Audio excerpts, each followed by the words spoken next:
Hello friends, अगर आप BPSC TRE 4.0 की तैयारी कर रहे हो तो आप सभी के लिए क्लास बहुत इंपॉर्टेंट है।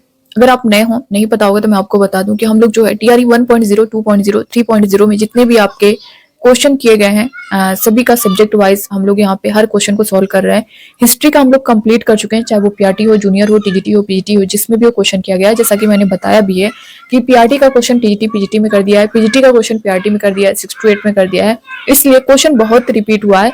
इसलिए आप अगर हिस्ट्री का देखना हो तो अगर हिस्ट्री का सब कुछ हम लोग कंप्लीट कर चुके हैं, जितना भी आपका टीआरई 1, 2, 3 में पूछा गया है, जो आपका री एग्जाम हुआ है, कैंसिल हुआ है। ज्योग्राफी आपका चल रहा है। तो फिलहाल आज का जो पहला क्वेश्चन है स्क्रीन पर आप लोग देख पा रहे होंगे। इससे पहले दोस्तों नए हो चैनल पर, विजडम मास्टर चैनल को सब्सक्राइब जरूर कर लीजिएगा, बेल आइकन को प्रेस कर लीजिएगा, ताकि टीआरई 4 से रिलेटेड कोई भी अपडेट है, कोई भी क्लास है तो आपको टाइम पर मिलती रहे। क्वेश्चन पूछा है, निम्नलिखित नदियों में से सबसे बड़ा जलग्रह क्षेत्र किसका है? ऑप्शन ए में दिया गया है काली नदी, बी है पुनानी, सी है पेरियार और डी है उपयुक्त में से एक से अधिक, ई है उपयुक्त में से कोई नहीं। ये क्वेश्चन आपका टीआरई 2.0 में पूछा गया है, पेपर 3 में यानी टीजीटी में ये क्वेश्चन किया गया है। ये क्वेश्चन आपका टीजीटी में किया गया है। निम्नलिखित नदियों में से सबसे बड़ा जलग्रह क्षेत्र किसका है, ये पूछा गया है। काली नदी, पुनानी या फिर पेरियार का? तो इसमें से अगर देखा जाए तो दी गई नदियों में से पुनानी जो है नदी का जलग्रह क्षेत्र सबसे बड़ा है। बी वाला ऑप्शन यहाँ पे बिल्कुल करेक्ट हो जाएगा इसका। पुनानी नदी का जलग्रह क्षेत्र जो है दोस्तों यहाँ पे 5397 यानी 5397 वर्ग किलोमीटर है। और अगर पेरियार नदी का अगर आप देखेंगे तो इसका जो जलग्रह क्षेत्र है वो है 5243। और अगर यहाँ पे काली नदी का कालिंदी है आपका, इसका अगर आप यहाँ पे देखेंगे तो इसका जो जलग्रह क्षेत्र है 5179 है। तो इसमें से पूछा गया है बड़ा, सबसे बड़ा पूछा है तो आपका हो जाएगा पुनानी। बी वाला ऑप्शन बिल्कुल करेक्ट हो जाएगा। अगला क्वेश्चन देखते हैं। कोसी मैदान की मध्य समुद्र तल से औसत ऊंचाई है। कोसी मैदान की मध्य समुद्र तल से औसत ऊंचाई पूछा है। ऑप्शन ए में दिया गया 300 मीटर, बी है 150 मीटर, सी है 30 मीटर, डी है उपयुक्त में से कोई नहीं। ये क्वेश्चन आपका 69 बीपीएससी प्रीलिम्स में क्वेश्चन किया गया है और बीपीएससी टीआरई 2.0 पेपर फर्स्ट में क्वेश्चन किया गया है। यानी जो है कोसी मैदान की मध्य समुद्र तल से औसत ऊंचाई जो है वो 30 मीटर हो जाएगी। सी वाला ऑप्शन यहाँ पे बिल्कुल करेक्ट होगा। अगला क्वेश्चन देखेंगे। गंडक नदी का दूसरा नाम है। गंडक नदी का जो है दूसरा नाम पूछा गया है। यहाँ पे बूढ़ी गंडक है या फिर महानंदा है या फिर नारायणी है या पुनपुन है। ये आपका 69 बीपीएससी प्रीलिम्स में क्वेश्चन किया गया है। देखिए गंडक नदी का जो दूसरा नाम है ना वो नारायणी है। सी वाला ऑप्शन यहाँ पे करेक्ट हो जाएगा। इसका उद्गम नेपाल सीमा के पास तिब्बत में समुद्र तल से 7620 मीटर की ऊंचाई से होता है। यह नदी नेपाल तथा भारत के उत्तरी भाग में बहने वाली महत्वपूर्ण नदी है। इसकी कुल लंबाई की अगर बात करें तो 630 किलोमीटर है, जिसमें से 185 जो है, जिसमें से अगर देखेंगे तो 185 किलोमीटर जो है नेपाल में और 455 किलोमीटर भारत में जो है ये विस्तृत है। नेक्स्ट क्वेश्चन देखेंगे। अगला यहाँ पे है, स्वर्ण रेखा नदी निम्नलिखित में से किस गांव के पास से निकलती है? स्वर्ण रेखा नदी इसमें से किस गांव के पास से निकलती है? ऑप्शन ए में दिया गया और मांझी, बी है मंदार, सी है हेहल, डी है नगड़ी। तो ये गुजरती है आपकी नगड़ी से। डी वाला ऑप्शन जो है करेक्ट हो जाएगा। ये भी आपका 69 बीपीएससी प्रीलिम्स में क्वेश्चन किया गया है।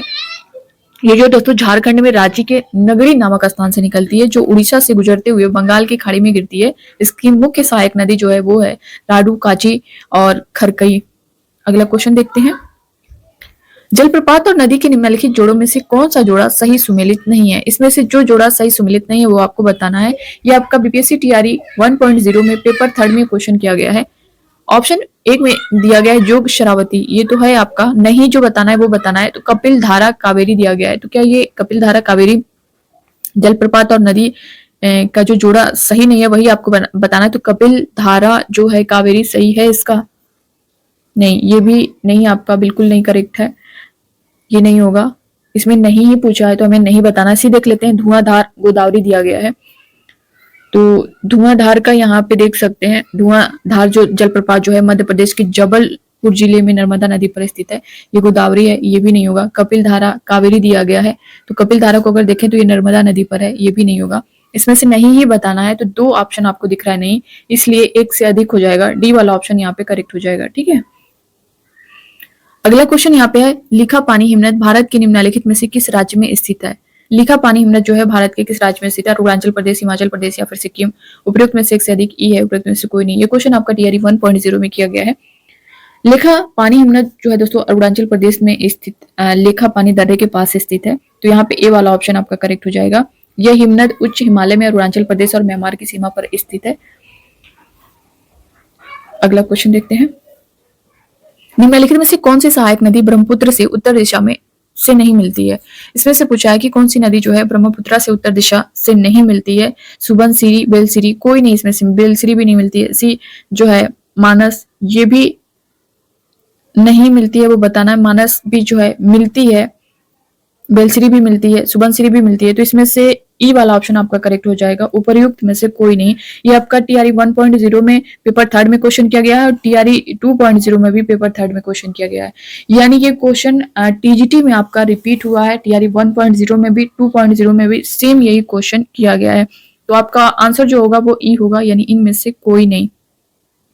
अगला क्वेश्चन है, बाढ़ को रोकने के लिए सबसे उत्तम विधि है। अब देखिए जो टॉपिक था आपका, इससे पहले जो क्वेश्चन हम लोग सॉल्व कर रहे थे वो था आपका अपवाह तंत्र, प्रमुख घाटियां, प्रपात और झीलों से जो क्वेश्चन पूछे गए थे। अब जो जिससे उस टॉपिक से रिलेटेड जितने क्वेश्चन किए गए थे टीआरई 1.0 में, 2.0 में, 3.0 में, चाहे पीआरटीओ, जूनियर ओटी, जीटीओ, पीजीटीओ, उसको हम लोग सॉल्व कर रहे हैं। अब यहाँ पे जो आपका है मानसून एवं वर्षा से जितने क्वेश्चन किए गए हैं, अब उसको हम लोग सॉल्व करने वाले हैं। तो बाढ़ को रोकने के लिए सबसे उत्तम विधि यहाँ पे पूछा है। ऑप्शन ए में दिया गया चराई, बी है वन रोपड़, सी है वन उन्मूलन, डी है उपयुक्त में से एक से अधिक, ई है उपयुक्त में से कोई नहीं। ये क्वेश्चन आपका टीआरई 3.0 में पीआरटी में किया गया है, जो आपका री एग्जाम हुआ था 20 जुलाई 2024 को, और टीआरई 1.0 पेपर सेकंड में भी ये क्वेश्चन किया गया है। टीआरई 1.0 में भी पूछा गया है और टीआरई 3.0 में भी ये क्वेश्चन किया गया है। तो बाढ़ को रोकने के लिए इसमें से सबसे उत्तम विधि अगर आप देखेंगे तो वनारोपण होगा, बी वाला ऑप्शन। वृक्षारोपण होता है, वृक्ष अपनी जड़ों के माध्यम से जो है बहुत सारा जल अवशोषित करने में सक्षम होते हैं, इसलिए बी वाला ऑप्शन यहाँ पे बिल्कुल करेक्ट हो जाएगा। अगला क्वेश्चन है, प्रति व्यक्ति प्रति वर्ष जल उपलब्धता के आधार पर भारत का विश्व में कौन सा स्थान है? प्रति व्यक्ति प्रति वर्ष जल उपलब्धता के आधार पर भारत का विश्व में कौन सा स्थान है? ऑप्शन ए में दिया गया 123वां, बी है 133वां, सी है 140वां, डी है 100वां, ई है उपयुक्त में से कोई नहीं। ये आपका टीआरई 3.0 6 to 8 में जूनियर का जो एग्जाम हुआ था उसमें ये क्वेश्चन किया गया है। तो प्रति व्यक्ति प्रति वर्ष जल उपलब्धता के आधार पर भारत का विश्व में जो है 133वां स्थान है। बी वाला ऑप्शन यहाँ पे करेक्ट हो जाएगा। अगला क्वेश्चन देखते हैं, निम्नलिखित में से कहां अक्टूबर और नवंबर के महीने में भारी वर्षा होती है? ये क्वेश्चन बहुत इंपॉर्टेंट है आपका। ऑप्शन ए में दिया गया गारो खासी और जयंतिया की पहाड़ियां, बी है कोरोमंडल तट, सी है छोटा नागपुर का पठार, डी है उपयुक्त में से एक से अधिक, ई है उपयुक्त में से कोई नहीं।